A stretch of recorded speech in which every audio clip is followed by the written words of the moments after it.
All right, huge win. Been since joining the Big 12 in 2012, been several really good football teams and a lot of great players play here. But this is the first team to get it done, and that was kind of our talking points all week.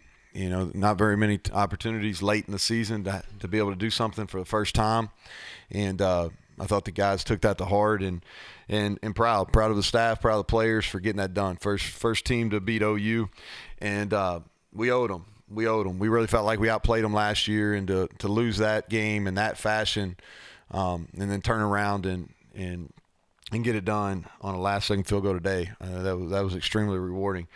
Three-phase win. We had a plan coming into it where offensively we really wanted to control the clock, and we knew made first downs, like explosive plays are hard versus them, but we felt like we could kind of grind it out. Time of possession is not something we spend a whole lot of time talking about usually, but like we knew it was going to be important today, and made first downs. If we can keep getting first downs, then we felt really good about our opportunity to win.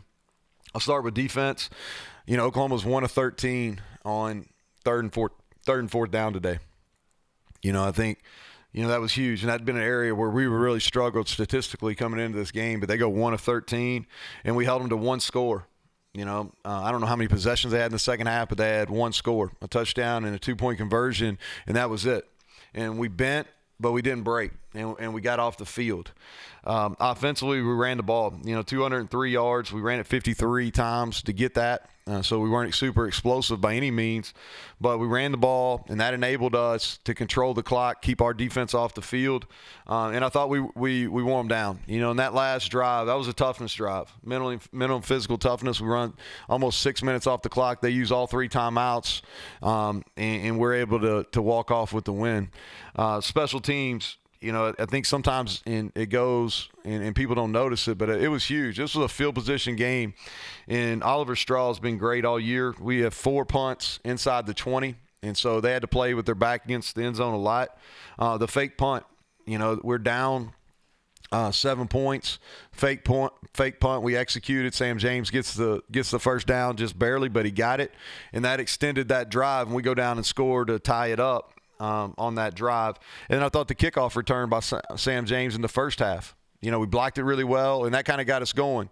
And we go down and score right after that. It was 10-0, and we hadn't played. It was kind of misleading offensively because we didn't go 3 and out, but we didn't score points. And so to get that kickoff return and then follow it up with a touchdown was huge. And then you come out and Casey Legg kicks his second walk-off field goal this year to win and versus second quality opponent. Beat Baylor on a field goal. And then I think Colton McGee, he dropped the snap earlier in the game. And I've done that. I've been there. I've had to hold before, and that's something that people don't talk about. But Colton McGee rebounded, and he didn't get the extra point down, gave up 2 points, but he came back and got the field goals, the last field goal at the end of the game, got it down under some wet conditions and got the win. So big win, super excited. You can imagine that locker room's fired up, and I hope this is one that all of Mountaineer Nation, because I know we've been waiting on it for a while against Oklahoma. Hope everybody can enjoy it and have a hey, the weather's shitty, but the outcome was pretty good, right? And so I'll get in trouble for saying that, Monty, but my kids are there. Probably shouldn't have said that too, but it was a good day to be a Mountaineer in that locker room, so it was fun. So turning to Garrett, obviously, did you have a thought of that during the week, or was that just impromptu? And what did you think of what he did? We gave him some more snaps during the week because I thought he played pretty well last week, and and we knew this was going to kind of, if we were going to win the game, the only way we were going to win the game was controlling the clock and running the football. And obviously, if you get into that type of game, even though we've been able to run the ball pretty well outside of a couple games with JT, we felt like we were going to need the next extra guy. And then they really started pressuring us early in the game with edge pressure. And a running quarterback's a much better answer for that than some other things. And so, and the weather played a factor in it too. This most of the time when it's wet and you're playing on AstroTurf, the passing game, it doesn't affect it. But it was steady. It was steady, and the balls, you get a certain number of balls, but you get late those balls start getting pretty slick. So that played a factor in it too. I thought he always has energy. And I thought the drive before half really kind of – he made a couple plays on that, a couple broken plays.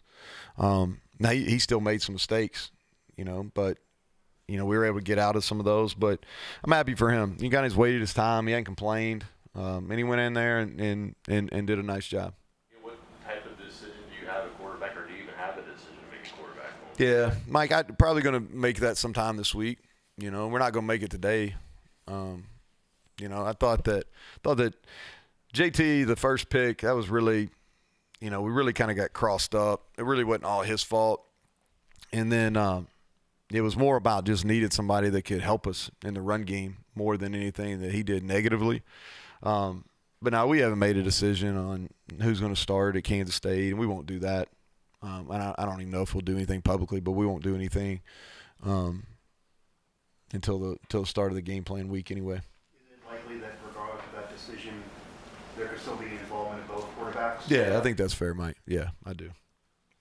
On the fake punt, Yep. saved it for the right time, and you thought about that earlier in the game. There were situations you could have done it. That's the right time. Really wanted to do it against Iowa State. And we just, it was such a back and forth game. And we had some weird field positions at Iowa State. So that's one we've carried for a couple weeks.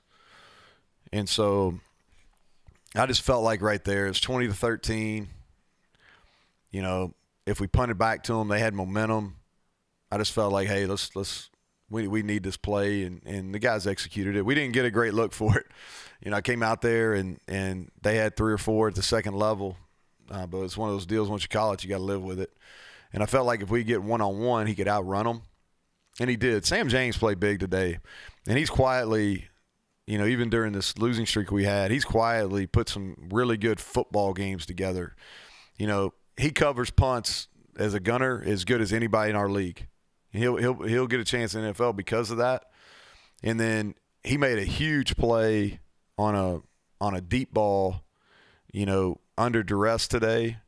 Made a couple really nice catch and runs in the fake punt and then the kickoff return. But he's been playing really good field football. You know what I mean? Just making really, really good football plays and blocking on the perimeter, those type of things.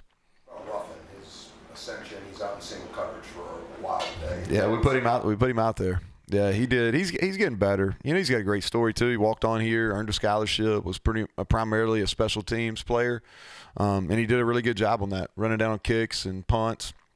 And then through injury, he's had opportunities to play, and you can see his confidence growing. I think really from the TCU on, the game on, he's played with a lot more confidence, and he wasn't scared to go make a play today. He wasn't scared.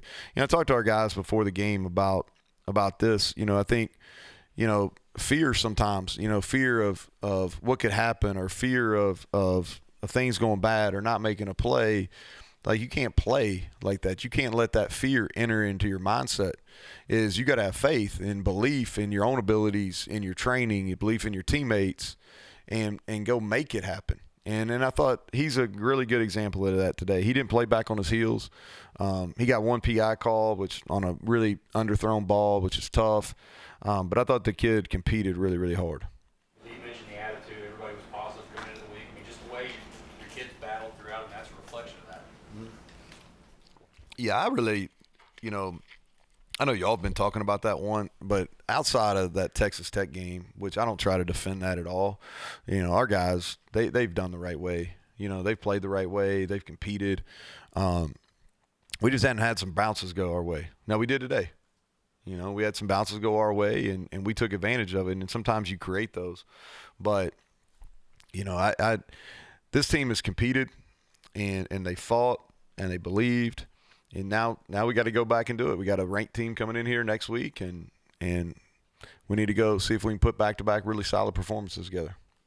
Defensive performance you talked about a little bit. Bend but don't break. They got rushing yards, but for the most part, you kept them out of the end zone when you really had to. Yeah, and I think that's who we have to be right now, Greg, is we lost a few gaps, so they ran the ball, more effectively than I would have liked. you know. And some of that is they're good. You know, they got good coaches, good players, you know, but we got out of our gaps a few times, and they did some things with some motions they hadn't done. They got us out of gaps as well. But we only allowed with the one explosive pass play, which was huge. And again, the weather played a factor into it. But our kids kept battling. You know, they hit us with some screens, but when we got them in opportunities in third and medium and third and long, we got them off the field. And I think a lot of credit to some of our older guys there on defense. You know, Dante, Taj Austin, Jordan Jefferson, Lee Koba, X-Ray Lowe. Those guys like really showed quality leadership this week. And we practiced. You know, I felt really good coming in the game. You know, we practiced really fast. We hit the fastest times we've hit all season in our practice on Wednesday, and that's usually a pretty good indicator that your guys are ready to go. And on defense, you know, we practiced well, thought we had a good plan. You know, they're really good. You know, really good. If you tell me, you know, if you said, hey, on Monday we're going to hold Oklahoma to 20, I say, hey, we're going to win that one. You know, we're going to win that one. Woods today? Still Say again. Charles Woods? Yeah, he was out. Yeah, he got sick, and then he still got the leg injury that took him out of the game last week. He didn't practice all week.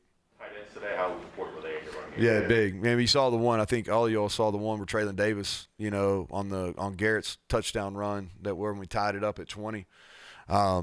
You know, he had the pancake. But anytime you run the ball like we ran the ball, they're going to be a factor. You know, and I thought they did a nice job. Traylon Davis, and I think I even said this in the press conference on Tuesday maybe, but he's gotten a lot better. You know, he is a guy that we're really depending on. And Brian Palende's kind of been an unsung guy for us all year. But those guys are huge factors in us, and it's setting some edges. And I thought our receivers blocked well down the field too, you know. And they hit a bunch of screens. We hit a bunch of screens. You know, and I thought we had some clutch plays on fourth down today too. With Casey? Oh, yeah. I have high confidence in him. He doesn't get rattled. He's really even keel. He plays the game with a real peace. And I think if you probably talk to him, that probably goes back to his faith. I don't want to speak to him, but he plays the game with a really he just has peace. And so in those type of moments, whether it was a Baylor game or this game, like we have full confidence. And he has the full confidence of the whole team too, not just me. How does he, you know, everybody knows, you know, he didn't play in high school. How does he get to that point, you know, in a few years, you know, at the highest level of college? Yeah, he, you know, I don't know if he spends a whole lot of time thinking about it. You know, I don't know if you'll have an opportunity to talk to him today or not, but again, I think it goes back to the faith component. He's really, he's at peace. And his personality is he doesn't get too high or doesn't get too low. I think he's really grateful for the opportunity he has, you know, especially having the soccer background, not playing high school football. So I think he feels like he's already won, you know, so you're playing with house money. And I think that's the approach he takes. Was there a thought process in terms of distance for him and even spot on the field? Any thought of Yeah, so move over to the left a little bit to give him more of a straight shot? yeah, so he's good from the right. He likes the right hash. Yeah, he really likes the right hash. I tried to get it in the middle for him, but Garrett kind of decided he was going to run back to the right. So, yeah, that's kind of how that goes sometimes. But yeah, I wanted to get him in the middle, but I wanted to stay away from the left. Okay, yeah, he likes the right in the middle, so that's what we were trying to do on that last drive.